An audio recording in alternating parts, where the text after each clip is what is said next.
Story 1, they evolve into something different. If you chase the honeymoon phase forever, you'll never find contentment.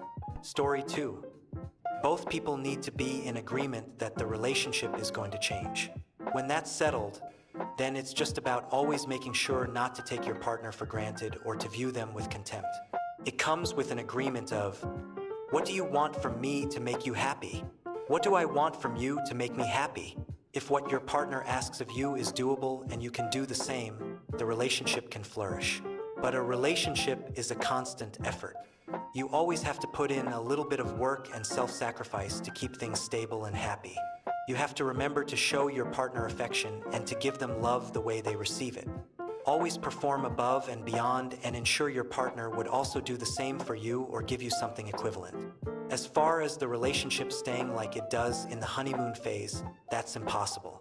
The honeymoon phase is a more superficial phase anyway. A real relationship is one where you both go through some serious challenges and come out stronger together. It's easy to make a relationship work when times are good. It's not so easy when times are rough. The death of a parent, the loss of income, depression, mental illness. That's where a relationship is truly tested. Story 3. Never stop dating your partner.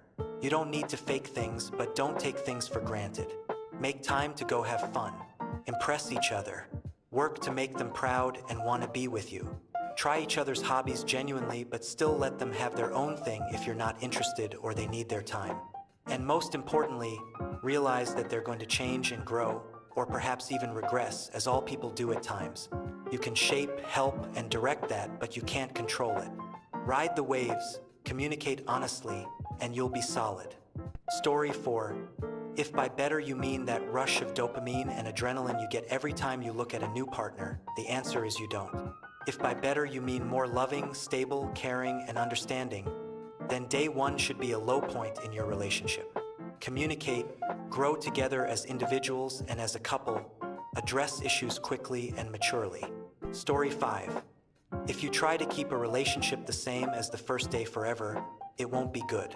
Relationships are like a living thing.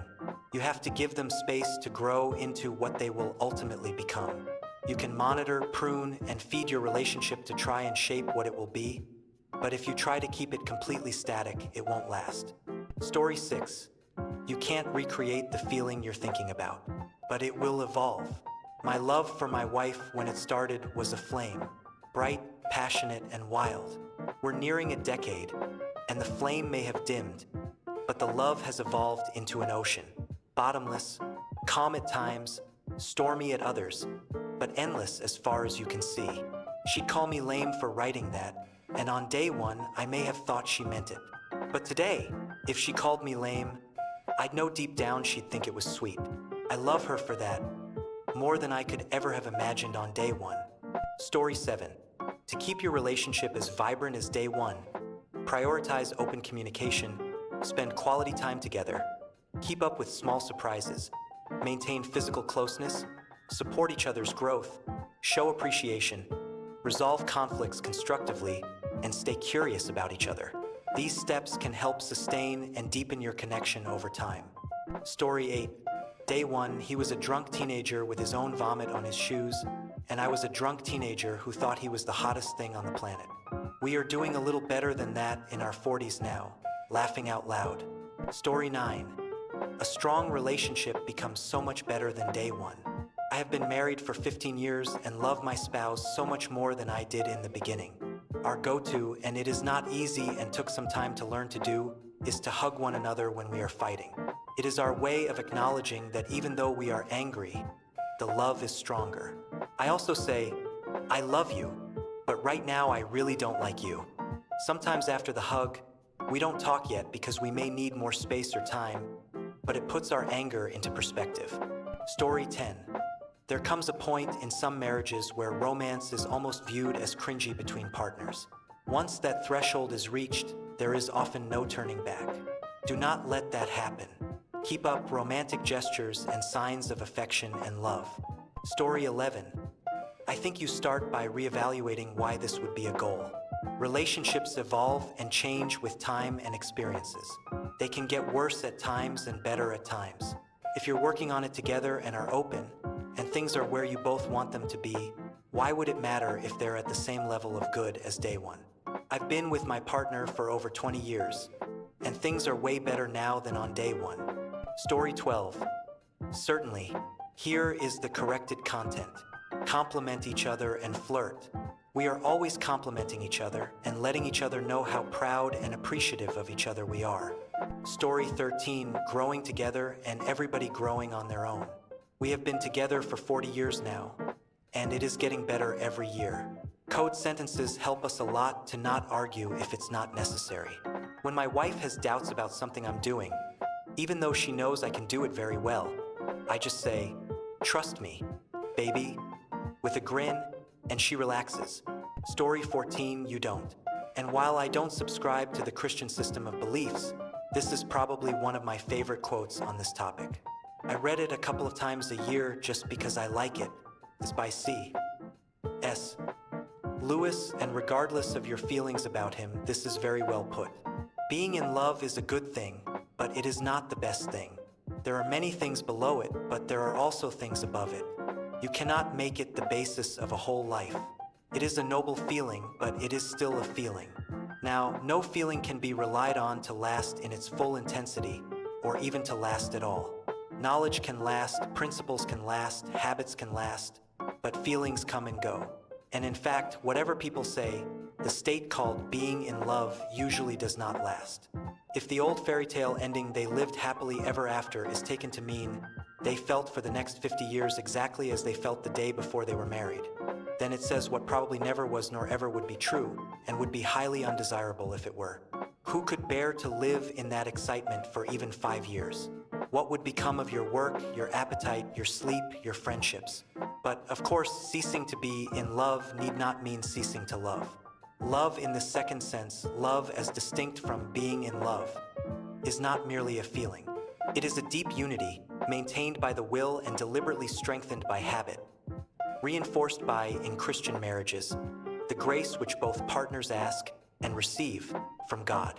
They can have this love for each other even at those moments when they do not like each other. As you love yourself even when you do not like yourself. They can retain this love even when each would easily, if they allowed themselves, be in love with someone else. Being in love first moved them to promise fidelity. This quieter love enables them to keep the promise. It is on this love that the engine of marriage is run. Being in love was the explosion that started it. C.S. Lewis. Story 15. It will never be exactly the same, and that's completely fine, but it helps to never ever forget about the little things. They're almost as important as the big ones, if not more. Knowing that my boyfriend remembers something really specific and does it for me, or says like, "Oh yeah, I remember when you did this and that." Just don't forget to make them feel seen. Act as though your partner doesn't know how you feel about them. Story 16. Impossible. Human nature makes it impossible. We become bored and jaded with what we have over time. The best you can do is adapt to the fact that it will change over time. Good couples usually do a good job of riding that wave together openly and honestly. You can remain in love, but it won't be like it was at the very earliest part. Story 17. Day 1. When you don't really know anything about the other person and have no bonds, ties, or history together. Why would you want day 1? Story 18. Never go to bed angry with each other. It worked for my grandparents. They had 6 kids and were married for 75 years before my grandpa passed. Story 19. Ignoring the obvious relationships change. Your wording is wrong. Trust is built through vulnerability and emotional affirmation. If you need your partner to change, they're the wrong person for you. If you do not respect your partner's feelings or intelligence, they're the wrong person for you. It's you two versus the problem. Solve relationship issues not by presenting your partner with a solution. I've decided that we need to do X. But by talking through each of your feelings and arriving at a solution that you both agree on. Build emotional and physical intimacy into your routine. Greet each other intentionally and lovingly. The same for goodbyes. Set aside time every day or multiple times a week for cuddles or conversation. Read about relationships and psychology. Read about attachment styles. Read John Gottman, More Like the Greatest of All Time. Understand that interpersonal conflict can actually activate our panicky animal brains. Learn to recognize this kind of overload and pause the argument. No name calling. Thank each other for random things. Story 20. Set realistic expectations from the beginning. One of my friends is a singer and keeps dating girls who fall for him when they see him sing. However, they think he's going to be some kind of superstar when he's really just another person who has a great heart and is fun to hang out with, but also has mental issues and boundary issues. The relationships keep ending when he doesn't meet lofty expectations. Also, I'm not sure he is setting standards for himself and is just dating whoever is interested when they see him at his best. Communicate as much as possible. In many ways, a relationship is just communication, so if you're not doing that, there's not much of a relationship. Just like you want to be open and honest about who you are, you have to be honest with yourself about who the other person is, what they want out of a relationship, and whether that's what you want. A lot of the time, we have rose-colored glasses on because a person we are attracted to is also attracted to us, and we hope we can just brush off every incompatibility. A relationship can seem like it's getting worse when really, you're just less able to ignore the red flags that were always there. Try to make a relationship even better as it goes on. As you get to know each other, you should be becoming better partners. If you feel like you're not getting that, then it probably won't last. A lot of people will get to know you only so they can manipulate, hurt, and control you better. Early in a relationship, it is easy for a person to say all the right things. Always observe their actions way more closely than their words.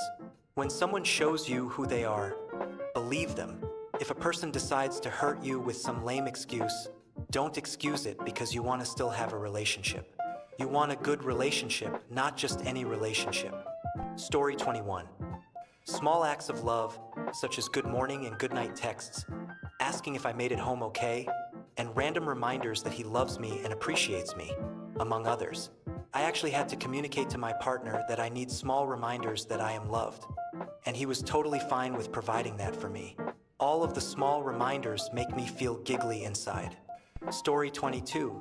You have to create the kind of love where one of you inevitably suggests looking into mattress protectors. Story 23. It will never be as good as the honeymoon phase. Open communication with your partner is the best recipe for a great relationship. Story 24. You know how at first you pretend to be better than you actually are, and your partner is doing the same? Once you start being so comfortable around, you forget to pretend to be the better you. Give your partner the courtesy to pretend to still see their better self. They'll return the favor. That's the price you pay for being able to be yourself around them. That price is paid with love. Story 25. Be like Cody Reinert and Hannah Wallace. A husband who wooed his wife after seizures stole her memories. Story 26. The ability to make each other laugh often. Life is tough, but giggles and smiles promote trust, comfort, and the extra endorphins to make it through anything. Story 27. I suppose I could reset the clock by punching her in the face or insulting her mother. In general, I make a terrible first impression, and it takes me a long time to work my way out of it. Story 28. Day 1 is a fairly low threshold. Day 1, you don't know if there will be a day 2, and probably wouldn't be particularly upset if there wasn't, just maybe a bit disappointed. Story 29. Relationships aren't good on day 1. They're shallow and oftentimes fueled by first impressions and/or positive biases that we don't have under control or awareness of. There's nothing good about that. The best way to keep a relationship good is to not romanticize the initial excitement, but rather to celebrate and make use of the increased mutual understanding. Granted, embracing this mutual understanding might tell you that you need to get out of the relationship for your own good. This applies to platonic and professional relationships just as much as it applies to romantic relationships, by the way. Story 30. You be yourself from day 1. You don't hide any part of your personality. You don't just show your best side. You show your entire self. Don't make them fall in love with someone you're not. My husband and I have been upfront since the day we met, and still as strong, if not stronger, over 10 years later. Story 31. I could write a book and it would not be enough. So much is contextual, but communication is universal. Story 32. Relationships are hard work. They take a commitment by both sides, And if you both have a foundational belief that your relationship has value and matters to both of you, you have a chance to keep it, in my opinion. My wife and I have recently gone through 2 years of counseling, relearning to communicate with each other, and after 24 years together and approaching our 20th wedding anniversary, we're so much more in sync than we've been in years. You need to be able to communicate your needs while also hearing your partner's needs and concerns and acknowledging ways you can respond in a positive fashion. While I was prepared we might reach a conclusion that we shouldn't be together anymore, we've emerged with an improved physical and emotional connection with each other.